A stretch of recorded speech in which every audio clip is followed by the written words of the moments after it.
Assalamualaikum warahmatullahi wabarakatuh.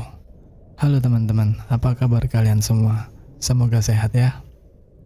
Selamat datang di channel ini.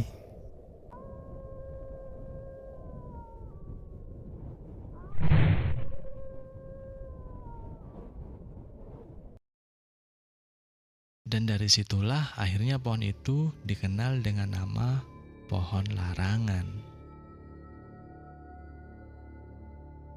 Kalau memang pohon itu harus ditebang untuk kebaikan desa lereng, akan aku bantu.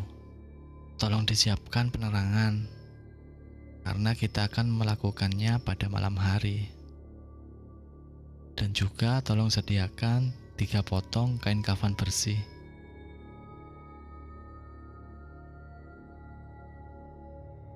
Malam harinya, tampak Kiai Ali sudah berada di lokasi. Beliau ditemani 4 santrinya, dan salah satunya adalah Kiai Hasan, guru dari Pak Soleh. Mereka lalu duduk mengelilingi pohon itu sambil membaca doa. Cukup lama mereka berdoa, dan tepat jam 12 malam, mereka selesai dan mulai menyiram pohon larangan itu dengan air yang sudah mereka sediakan. Sekarang bakar akarnya, perintah Kiai Ali. Para pekerja proyek langsung membakar akar dari pohon larangan itu. Api mulai membesar, lambat laun tanah mulai bergetar. Semakin lama getaran itu semakin kencang. Getaran itu dirasakan oleh semua penduduk desa. Semua warga nampak panik dan berhamburan keluar rumah. Mereka pikir itu adalah gempa bumi. Kiai Ali menyuruh semua yang ada di lokasi untuk berdoa. Entah dari mana datangnya, angin berembus cukup kencang. Tiba-tiba, dari balik pohon larangan itu muncul sosok hitam raksasa. Matanya merah menyala. Dan dari mulutnya terlihat taring yang sangat panjang. Sosok raksasa itu nampak melotot ke arah Kiai Ali. Ali, apa maksudmu mengganggu tempatku? Kata makhluk raksasa itu. Jamprong, tempatmu bukan di sini. Tempatmu dan para pengikutmu adalah dalam neraka, kata Kiai Ali.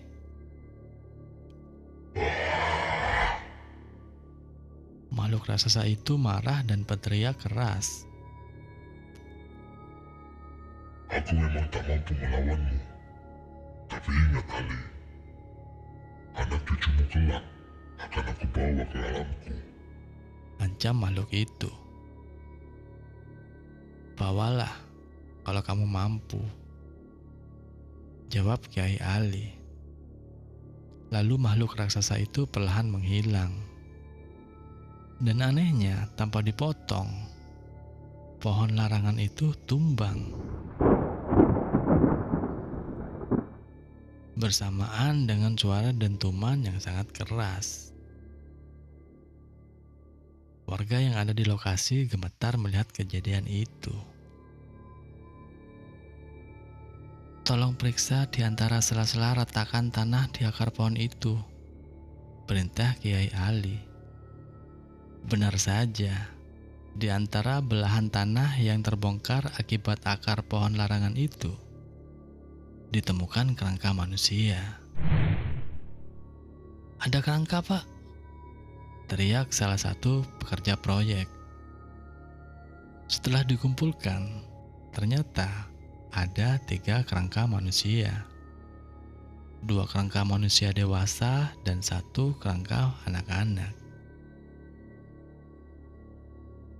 Hasan, tolong sucikan kerangka itu dan bungkus sebagaimana mestinya, perintah Kiai Ali. Baik, Ki, jawab Kiai Hasan. Harus kami kubur di mana mereka, Ki? Tanya Pak Ari. Tolong dikubur di pemakaman samping musola desa ya Pak. Jawab Kiai Ali. Nisannya nanti mau dikasih nama siapa Ki? Tanya Pak Ari lagi. Riwah, Rima, dan Melati. Jawab Kiai Ali.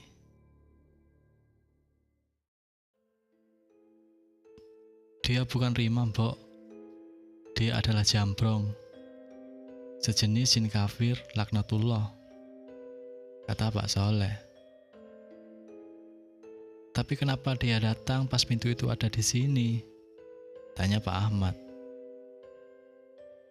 Kemungkinan bahan baku pintu itu diambil dari pohon larangan, Mas. Jawab Pak Soleh. Tapi ini bukan masalah pintunya. Ini adalah dendam lama si Jambrong. Lanjut Pak Soleh. Terus apa yang kita lakukan selanjutnya? Tanya Pak Ahmad. Kita bakar pintunya. Jawab Pak Soleh. Kita bakar sekarang saja Pak, kata Mang Dadang. Gak bisa Mang. Kalau kita bakar siang hari, kita hanya membakar wadahnya saja, bukan isinya. Jawab Pak Soleh. Kita hanya bisa membakarnya saat malam hari, karena wadah dan isinya menjadi satu saat malam hari. Jelas Pak Soleh. Sekarang kita keluarkan dulu saja pintu itu. Kita letakkan di halaman. Tapi sebelum itu, saya mau makan dulu. Lanjut Pak Soleh sambil memegami perutnya. Mendengar perkataan Pak Soleh, semua jadi tertawa. Soleh, kamu memang gak berubah. Lalu bisa bikin kami tertawa, kata Mbak Mina. Lalu Mbak Mina ke dapur dan menyiapkan makanan untuk Pak Soleh. Selesai makan, Pak Soleh, Pak Ahmad, dan Mang Dadang mulai melepas pintu kamar tamu dan bawanya ke halaman. Malam pun tiba. Setelah sholat berjamaah di dalam rumah, kemudian Pak Soleh, Pak Ahmad, dan Mang Dadang ngopi di teras rumah sambil memandangi pintu tua yang sudah tergeletak di halaman. Kita akan melakukannya bertiga. Mang Dadang siap? Tanya Pak Soleh.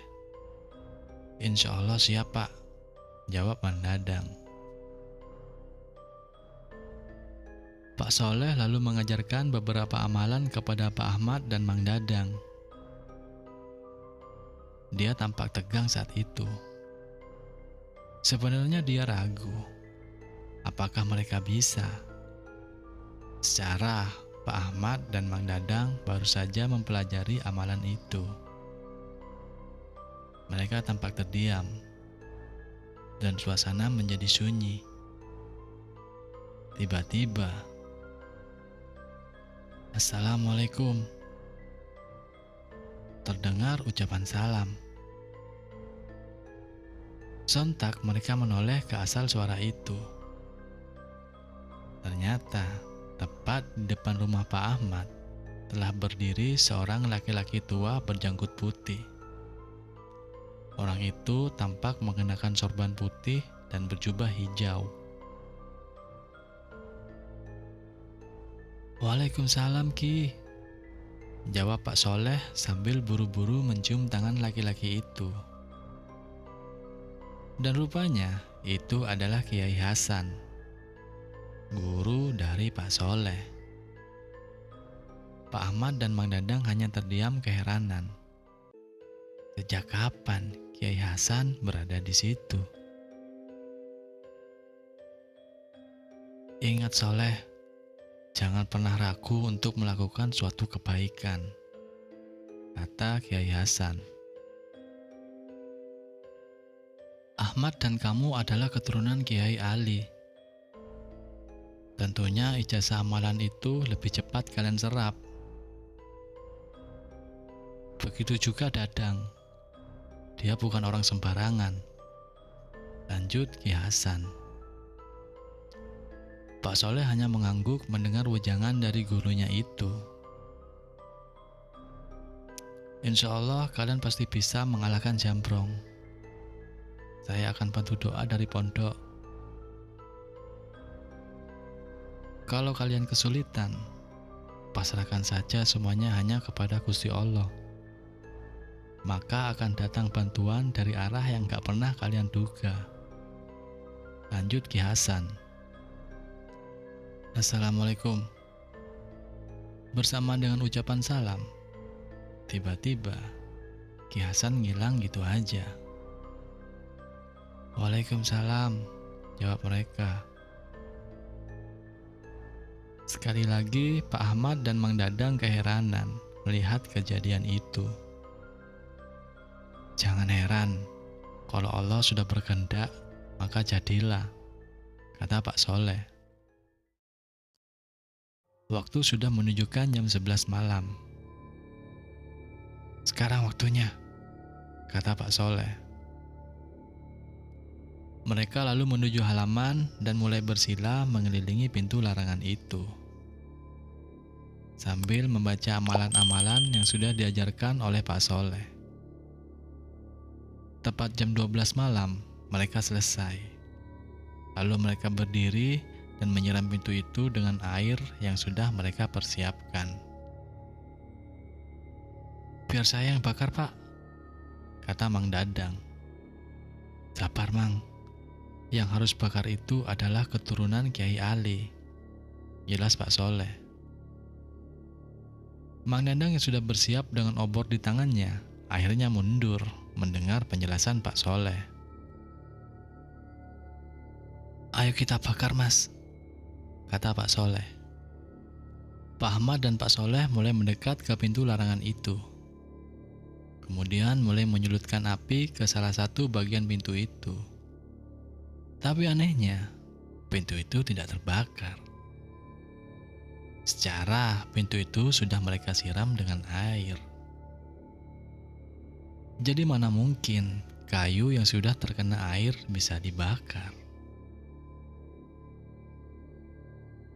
Soleh, kenapa pintu ini tidak terbakar? Kata Pak Ahmad.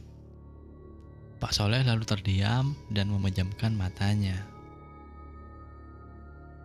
Ternyata target Jambrong bukan kita, Mas, jawab Pak Soleh. Salah satu dari ketiga anakmu lah targetnya, lanjut Pak Soleh. Mendengar itu Pak Ahmad jadi lemas.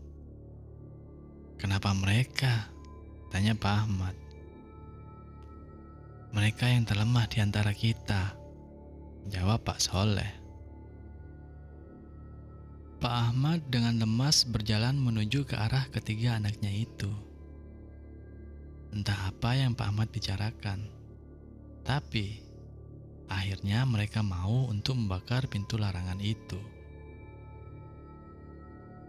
Secara bergantian mereka mulai mencoba membakar pintu larangan. Mulai dari Sarah. Ternyata gagal. Pintu itu tak terbakar. Kemudian Tika mulai mencoba.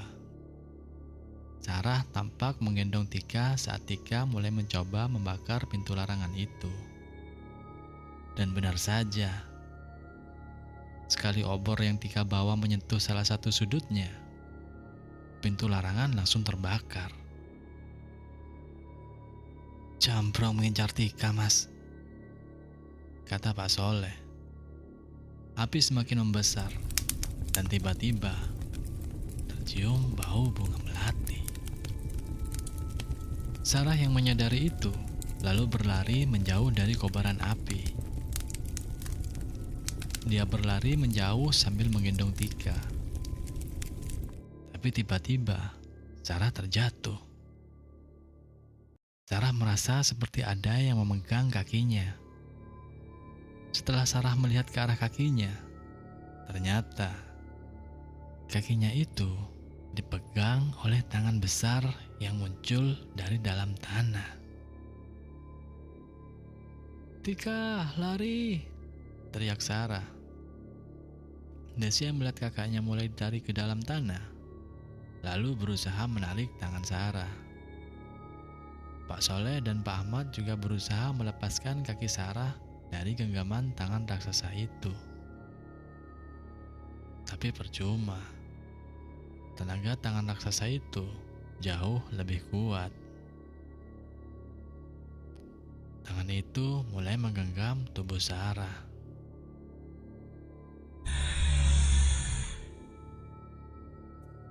Terdengar suara arangan yang cukup keras. Dan bersama dengan itu, terlihat sosok makhluk raksasa bertanduk keluar dari dalam tanah.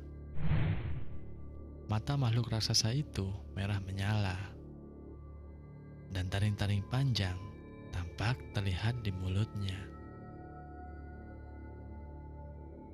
"Jambrong, lepaskan Sarah," kata Pak Soleh. Pak Soleh lalu berlari dan meloncat ke arah tangan raksasa itu.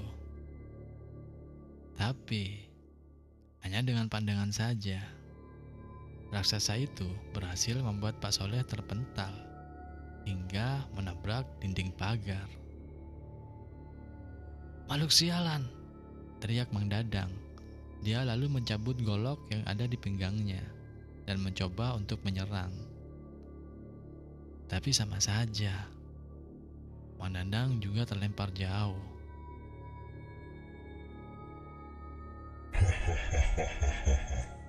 Kalian bukan tandinganku. Kata Jambrong sambil tertawa. Tika, sini Nduk. Ayo kita main. Kata Jambrong. Entah kenapa, Bu Asih yang dari tadi memeluk Tika tiba-tiba menjadi lemas, dan Tika seolah hilang kesadaran. Tika melepas pelukan Bu Asih dan berjalan menuju ke arah Jambrong. "Tika!" teriak Bu Asih sambil menangis. Pak Ahmad, Mbok Minah, dan yang lainnya hanya bisa terdiam. Badan mereka nggak bisa digerakkan. Entah kenapa badan mereka menjadi kaku. "Bu, Tika mau main dulu. Terima kasih, Bu," Kata Tika sambil tersenyum dan melambaikan tangannya ke arah Bu Asih. Lambaian tangan itu seolah ucapan selamat tinggal kepada Bu Asih. "Tika anakku," kata Bu Asih. "Lari Tika," kata Sarah. Sarah sudah kelihatan lelah. Dia masih di cengkeraman tangan kanan Jambrong. Lihat Ali, bukan hanya satu, tapi dua keturunanmu yang akan aku bawa. Kata Jambrong sambil menjauh dari api yang berkobar dari pintu larangan. Tika berjalan semakin dekat ke arah Jambrong. Cahayu, mari kita berangkat. Kata Jambrong sambil menjulurkan tangan kirinya ke arah Tika. Tangan mungil Tika mulai menggenggam jari Jambrong. Kemudian Jambrong dan Tika mulai berjalan menuju lubang besar yang ada di tanah tempat Jambrong keluar tadi. Sarah yang sudah gak berdaya di cengkeraman tangan kanan Jambrong hanya bisa menangis.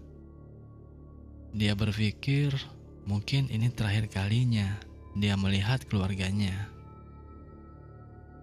Kemudian Sarah menatap satu persatu keluarganya yang sudah tak berdaya. Pak Soleh yang melihat itu gak bisa berbuat apa-apa. Badannya masih kaku, tidak bisa digerakkan. Pak Soleh lalu memejamkan matanya. Dia berdoa memohon pertolongan kepada Gusti Allah. Tiba-tiba, samar terdengar suara zikir. Lambat laun suara zikir itu semakin terdengar. Dan sepertinya suara zikir itu terdengar bukan hanya satu, tapi sepertinya dibaca banyak orang. Pak Soleh lalu membuka matanya dan menoleh ke arah zikir itu. Benar saja, yang sedang melantunkan zikir itu adalah warga anggota pengajian yang pernah datang ke rumah Pak Ahmad. Mereka semua tampak mendekati Pak Soleh dan berhenti tepat di belakang Pak Soleh. Lalu mereka semua bersila sambil terus berzikir. Melihat itu, Pak Soleh kembali semangat. Apa ini Masuki Hasan? Bantuan dari Allah yang gak pernah kita duga, kata Pak Soleh dalam hati. Lambat laun badan Pak Soleh sudah mulai bisa digerakkan. Kemudian dia berusaha untuk bersila. Akhirnya dengan bantuan salah satu warga, Pak Soleh berhasil duduk bersila dan mulai ikut larut dalam zikir itu. Jambrong tiba-tiba berhenti melangkah. Suara apa ini? Hentikan! Kata Jambrong sambil berteriak dan hendak menyerang warga yang sedang berzikir. Tapi para warga nggak bergeming sedikit pun. Mereka dan Pak Soleh terus berzikir. Belum sempat Jambrong menyerang, tiba-tiba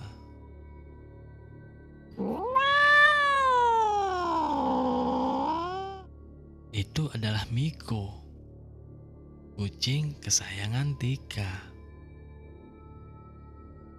Miko muncul dari atap rumah Pak Ahmad. Kemudian dengan cepat Miko berlari ke arah tangan kanan Jambrong yang masih mencengkram Sarah. Miko lalu menggigit tangan kanan Jambrong, dan anehnya hanya sekali gigit. Tes! Tangan kanan Jambrong putus dan jatuh ke tanah.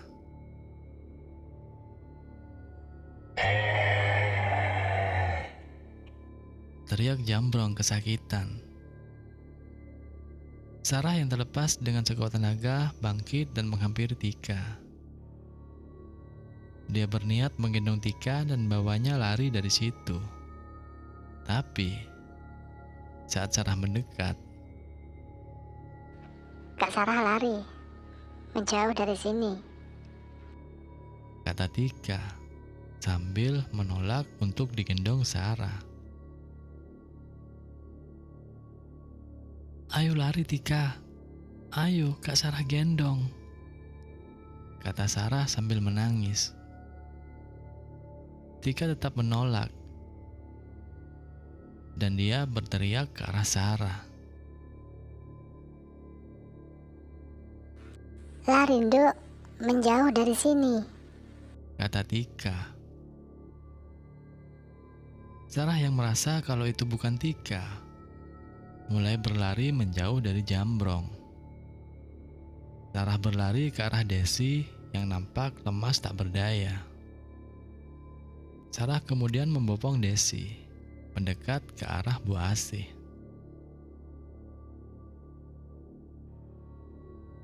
Apa yang mereka lihat kali ini sungguh di luar nalar. Tika, gadis kecil itu, membanting Jambrong hingga tubuh raksasa itu tersungkur ke tanah. Jambrong yang mengerang kesakitan tampak berusaha untuk bangkit. Tapi Tika berhasil memegang tangan kiri Jambrong. Anehnya, Jambrong nampak kesulitan melepas genggaman tangan Tika. apa kamu mampu membawa keturunan Ali pergi ke alammu? Kata Tika. Kemudian Tika menarik tangan kiri Jambrong hingga tangan kiri Jambrong terlepas dari badannya. Jambrong berteriak lagi. Dia berusaha bangkit dan berjalan menuju lubang di tanah itu. Tapi, Miko yang dari tadi siap untuk menyerang, tiba-tiba loncat ke arah wajah Jambrong dan mulai mencabik-cabik muka Jambrong. Ampun Ali. Teriak Jambrong. Jambrong mulai sempoyongan. Miko terus mencabik-cabik mukanya. Dan akhirnya, Jambrong terjatuh ke dalam kobaran api pintu larangan. Tika yang melihat Miko juga ikut jatuh ke dalam api, coba untuk menyelamatkan. Tapi sayang, Miko terlalu jauh untuk dijangkau.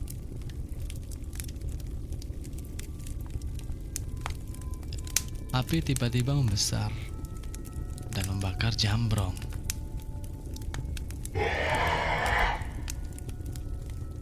Diiringi suara teriakan yang mengerikan.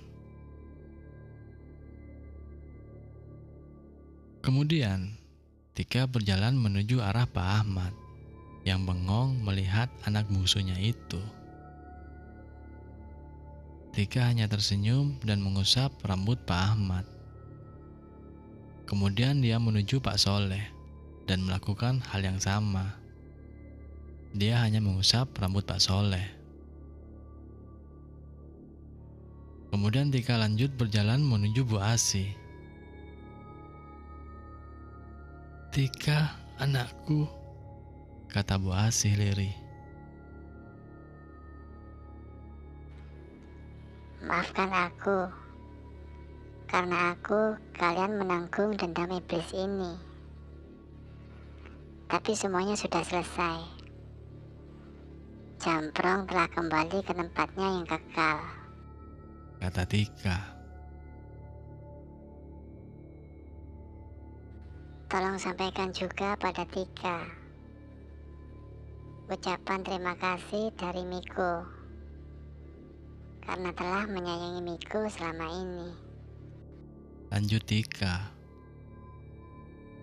Kemudian, Tika berjalan menuju Sarah dan Desi. Dia kemudian merebahkan badannya di pangkuan Sarah dan Desi. Assalamualaikum. Kata Tika sambil menutup matanya. Tak lama Tika membuka matanya kembali. Kak Sarah, Kak Desi, kenapa ada di halaman? Lagi main kemah-kemahan ya? Ya, Tika ketiduran. Kata Tika sambil memain-mainkan rambut Sarah. Sarah dan Desi kemudian memeluk Tika sambil menangis sesenggukan. Keesokan harinya, tampak Pak Soleh mulai bersiap untuk kembali pulang ke pesantren. "Sisa pembakaran pintu ini biar saya yang bawa, Mas. Itu perintah Kiai Hasan," kata Pak Soleh. "Terima kasih Soleh," kata Pak Ahmad. "Ketiga ponakanku ini istimewa, Mas. Tolong jaga baik-baik mereka, terutama si cantik ini," kata Pak Soleh sambil membelai rambut Tika.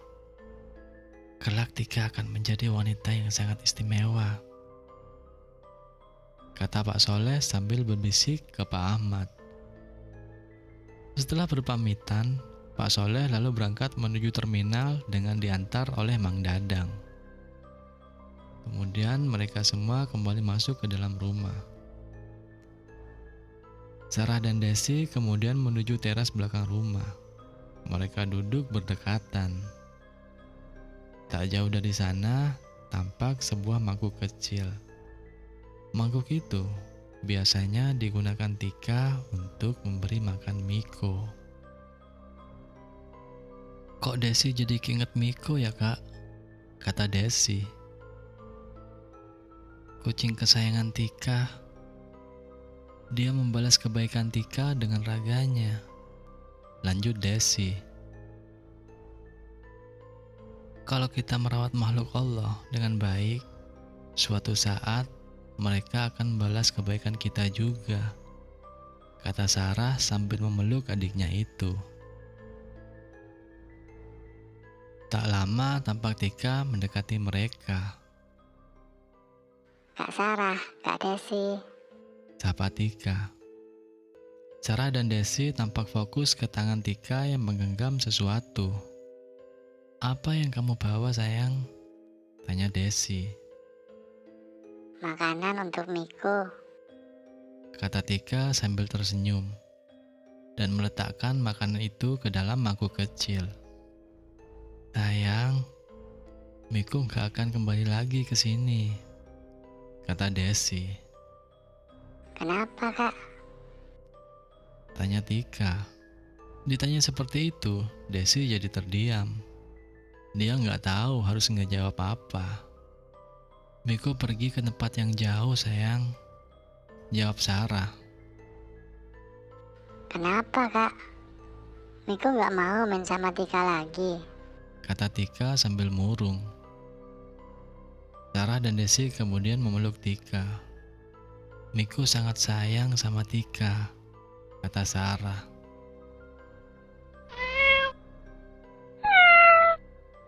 Mereka terdiam dan menoleh ke arah asal suara itu.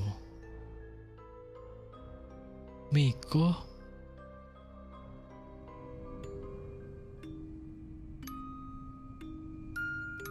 Oke teman-teman, sampai di sini ceritanya. Jangan lupa like dan subscribe agar nggak ketinggalan sama cerita yang lain. Terima kasih.